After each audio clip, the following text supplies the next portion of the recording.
გადაცემას ვაგრძელებთ ძალიან საინტერესო და აქტუალური თემით. ჭარბი წონა და სიმსუქნე საქართველოში კვლავ ერთ-ერთ მნიშვნელოვან გამოწვევად რჩება. ზრდასრული მოსახლეობის დაახლოებით 65% ჭარბწონას ან სიმსუქნეს ებრძვის, თუმცა ბევრმა ჯერ კიდევ არ იცის მკურნალობის რომელი გზა შეესაბამება მის მდგომარეობას.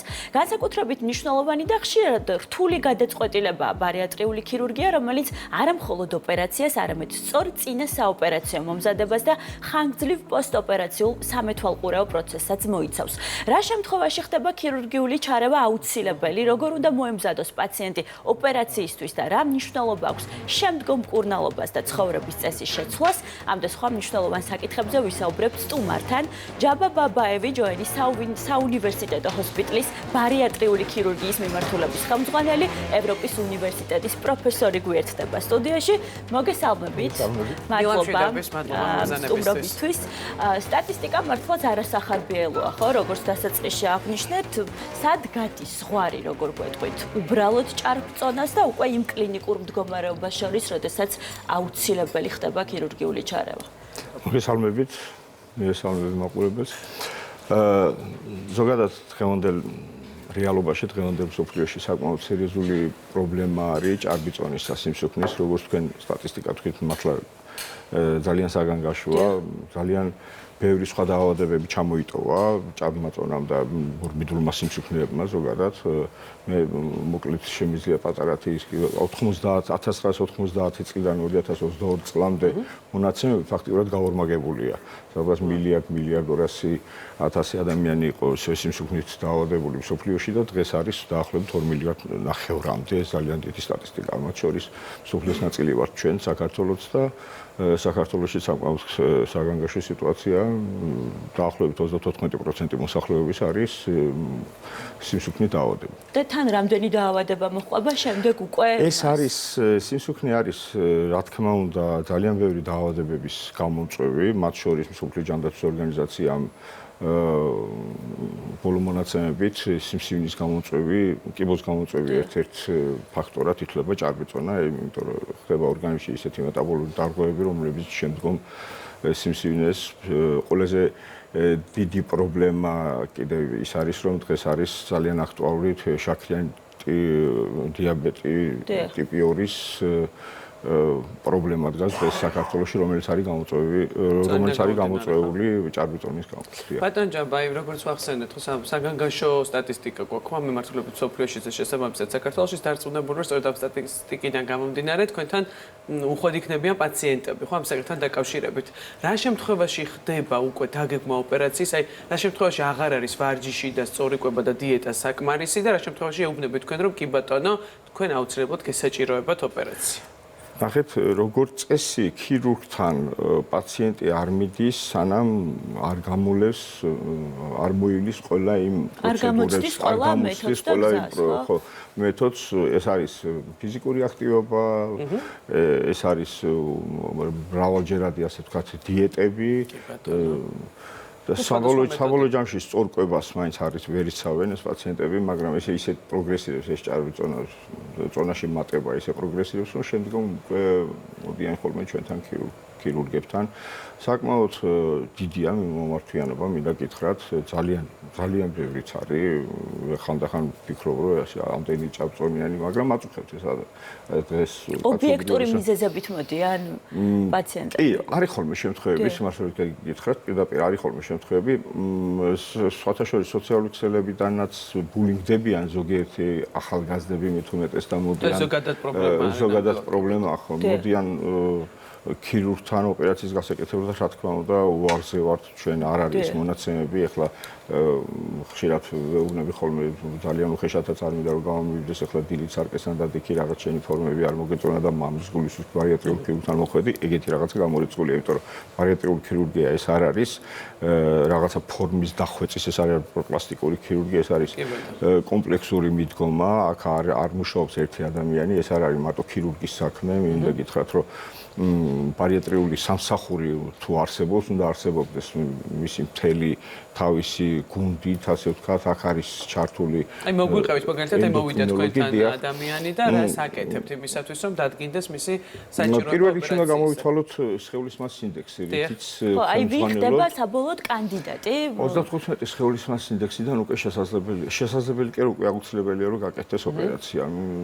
მით უმეტეს თუ არის ისეთი დაავადება, როგორც ვახსენე. როგორ ითვლება ეს ინდექსი, რომ განუმარტოთ ჩვენს მაყურებელს? Google-თან შეუძლია ნებისმიერ ადამიანს Google-ში შევიდეს BMI მისის და სხეულის მასის ინდექსის სიმაღლის და წონის თანაფარდობა რა და აქედანაც შეუძლია ნებისმიერ ადამიანს გამოითვალოს. 35-დან ხდება ხოლმე უკვე მომზადება პაციენტის, რა თქმა უნდა, პაციენტმა უნდა მოიაროს აბსოლუტურად ყველა კვლევამდე, ჩაიტაროს კომპლექსური კვლევაზე მაქვს საუბარი.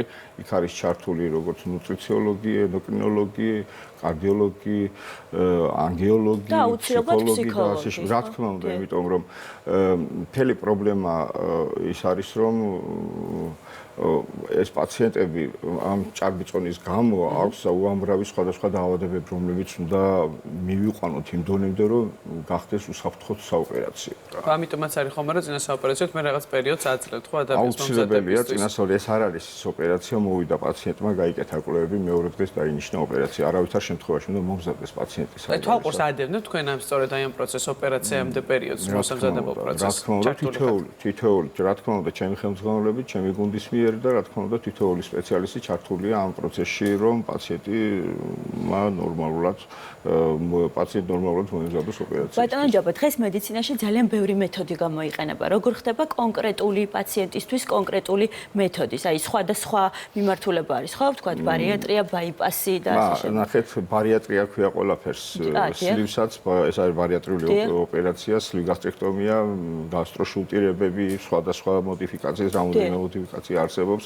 რა თქმა უნდა, ამ წინასწარი კვლევების შედეგად ხდება შემდგომ პაციენტთან ერთად შერჩევა ოპერაციის სახე. აი ეს მის სურვილზეა დამოკიდებული თვითონ. საბოლოო ჯამში რა თქმა უნდა პაციენტის გვიტავს იმას, რა სჭირდება, მაგრამ ჩვენი მხრიდან, ჩვენი გუნდის მიერ და ჩემს მიერ უნდა შეურჩიოთ სწორი ოპერაცია, რომ შემდგომში პრობლემები არ შეექმნას. ეს არის ქრონიკული დაავადება, ეს სიმსუქნე და მას უნდა მთელი ცხოვრება მერე მონიტორინგი. რა თქმა უნდა, ყველა ოპერაციას ახლავს გართულებები და ბარიატრიულ ქირურგიასაც, ხო? აი რისკებთან დაკავშირებით რომ გითხრათ და როგორია შემდეგ ოპერაციის შემდგომი პერიოდი და რა უნდა იცოდეს პაციენტმა? რა თქმა უნდა, გართულებების შესახებ ყველა ქირურგიულ ოპერაციას აქვს თავის გართულებები და გართულებების შესახებ პაციენტმა უნდა იცოდეს. რა თქმა უნდა, ეს აუცილებლად ხდება პირველივე შეხვედრაზე ამ ყველაფრის ახსნა პაციენტისთვის, მაგრამ აქვე მინდა აღვნიშნო რა რამდენად კარგად მოემზადება პაციენტი, ამაზეც არის დამოკიდებული, იმიტომ რომ თვითონ პაციენტის პასუხისმგებლობა აქ არის საკმაოდ დიდი. ეს არ არის მარტო იმ გუნდის, სამედიცინო გუნდის პასუხისმგებლობა, აქ არის პაციენტის პასუხისმგებლობაც, აი თქვენ თვითონ აღნიშნეთ, რამდენად ჩვენ რა თქმა უნდა მეთვალყურეობას უწევთ მის პრეოპერაციულ ან ოპერაციამდე მომზადებას და თვითონ უნდა იყოს პასუხისმგებელი, რომ პოსტოპერაციულსაც რა თქმა უნდა, მაგრამ თვითონ უნდა იყოს მოწადინებული იმისთვის, რომ ის მოემზადოს. თუ რამდენად მასია და გართულებები დამოკიდებულია დიდწილად იმაზე, რამდენად კარგად მოემზადა პაციენტი. ესე იგი, მთავარი იმაში, რომ ოპერაციამ კარგად ჩაიროს და შედეგი დაიდოს ისეთი, როგორც თქვენ გინდათ და პაციენტს, ანუ ერთ-ერთი მთავარი პირობა იმისა, როგორ მოემზადება. როგორ მოემზადება, რა თქმა უნდა, აქ არის როგორც ფიზიკური მომზადება, ასევე ფსიქოლოგიური მომზადება. აი, მოდით პოსტოპერაციულ ნაწილზეც ვისაუბროთ. უკვე ეს ძალიან მნიშვნელოვანია, იმიტომ რომ ჩემ გვსმენია ესეთი შემთხვევები, როდესაც გაიკეთა ადამიანმა ოპერაცია, ელოდება რაღაც კონკრეტულ შედეგს, მაგრამ შეიძლება არ იკლებს, შეიძლება დაიკლო, მაგრამ შემდგომ უკვე მოიმატა. აი, ეს რაზე არის დამოკიდებული და როგორი რეჟიმი უყალიბდება უკვე ოპერაციის შემდეგ პაციენტს? აი ზუსტად მაგაზეა დამოკიდებული პრეოპერაციულად, ანუ ოპერაციამდე რამდენად კარგად მოემზადება პაციენტი და რამდენად რა უნდა ასე ვთქვათ რა, იმიტომ რომ პაციენტი როცა ემზადება, მას აქვს გათვითცნობიერებული ის მომენტი, რომ მე შემდგომ პერიოდში ოპერაციიდან როცა გამოვა, ეს არ ნიშნავს ოპერაცია, რომ ოპერაცია გაკეთდა და მეორე დღეს გაეწერა პაციენტი და დამთავრდა ამით ყველაფერი. არა, მას მერე იწყება მისი ის პოსტოპერაციული პერიოდი და მეთვალყურეობა და რეჟიმი. თუ რეჟიმში არ ჩადგა ნებისმიერ ოპერაციას აქვს მომატების შანსი, რა თქმა უნდა, ოპერაციის შემდგომ პერიოდს სტატისტიკა ესაც მთელი მსოფლიოს მასშტაბით გვაქვს ჩვენ ეს სტატისტიკა. აი რაღაც ვადები არის, რომ აი ეს რაღაცა კრიტიკული ვადები არსებობს ოპერაციაში. 5-6 წლის განმავლობაში თუ ვერ შეინარჩუნა სლივის შემდგომ, სლივგასტრექტომიის შემდგომ შეიძლება მოიმატოს პაციენტმა და შემდგომ განმეორებითი ოპერაცია დასჭირდეს ბაიპასი. ბაიპასის შემთხვევაში 10-15%-ია მომატების შანსი.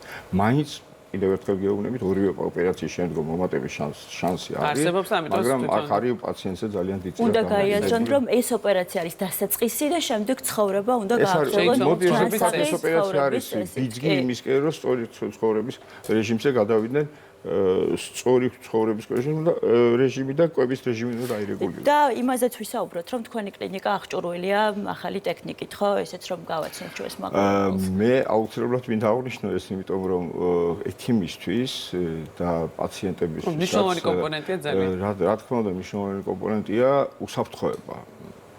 თუნდაც ოპერაციამდე მომზადების, თვითონ ოპერაციის ჩატარების, პოსტოპერაციულ პალატებში წოლის ოპერაციიდან გაწერის და როგორც სტაციონარული, ასე ამბულატორიული კუთხით. კლინიკა არის აღჭურვილი თანამედროვე, ულტრათანამედროვე დონის, მე ასე ვიტყოდი და არ ვაზიადებ, აპარატურით არის ძალიან კარგი სივრცეები, როგორც საოპერაციო სივრცე, ასევე პალატური სივრცეები, ასევე ამბულატორული სივრცე თითოეული პაციენტისთვის, რომ იგრძნოს თავი კომფორტულად.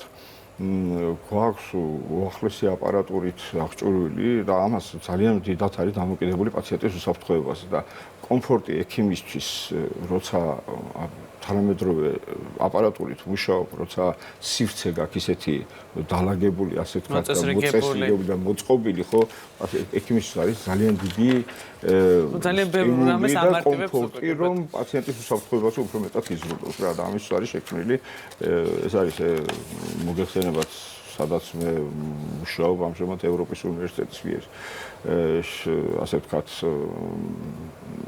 დაარსებული შეძენილი ეს ჯოენის კლინიკა, ჯოენის კლინიკაში ტრადიცია დიდი არსებობს, მაგრამ პერსპექტივა და განვითარება გაცილებით მეტი აქვს ამ კლინიკას და მომავალში საკმაოდ დიდი კომფორტი თითოეული პაციენტის უსაფრთხოებაზე. მოგლედ ესე იგი თუ გვინდა რომ ხარისხიანად ყველაფერმა მშვიდობიანად ჩაიაროს, უნდა მივაკითხოთ ბატონ ჯაბას და ვიცით სადაც უკვე უნდა მოვძებნოთ მისი პროფესიონალური ხელები. ეს არის ჯოენის კლინიკა. საუბრობდი ჯაბა ბაბაევთან, ჯოენის საუნივერსიტეტო ჰოსპიტალის ბარიატრიული ქირურგიის მიმართულების ხელმძღვანელთან. დიდი მადლობა საინტერესო ინფორმაციისთვის.